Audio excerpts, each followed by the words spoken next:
Tunjangan perumahan sebesar Rp50 juta untuk anggota DPR RI akhirnya dihapus setelah mendapat protes dari masyarakat. Bukan hanya itu, tunjangan-tunjangan lainnya juga ikut dihapus menyikapi aksi penolakan yang belakangan ada. Rincian gaji anggota DPR RI pun menjadi pertanyaan setelah tunjangan perumahan resmi dihapus pimpinan.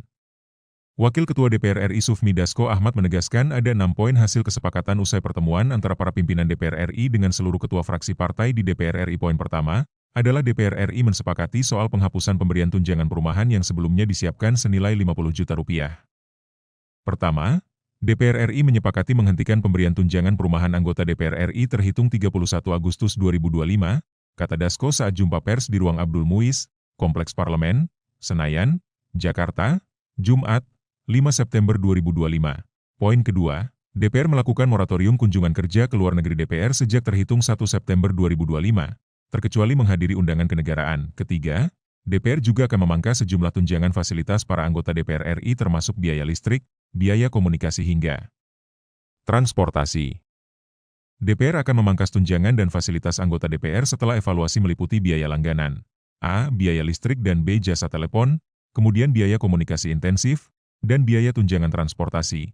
Kata dia. Keempat, anggota DPR RI yang telah dinonaktifkan oleh partai politiknya juga tidak akan dibayarkan hak-hak keuangannya. Adapun terdapat 5 anggota DPR RI yang saat ini berstatus nonaktif. Mereka yakni Adis Kadir dari fraksi Golkar yang juga merupakan Wakil Ketua DPR RI, Ahmad Sahroni Danafa Urbah dari fraksi Nasdem dan Eko Hendro Purnomo alias Eko Patrio dan Surya Utama alias Uya Kuya dari fraksi PAN.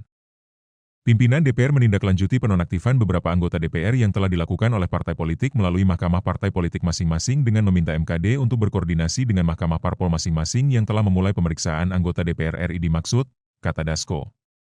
DPR RI juga akan memperkuat transparansi dan partisipasi publik dalam proses membuat kebijakan ke depannya.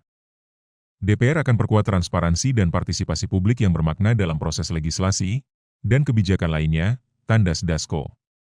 Terima kasih sudah nonton, jangan lupa like, subscribe, dan share ya!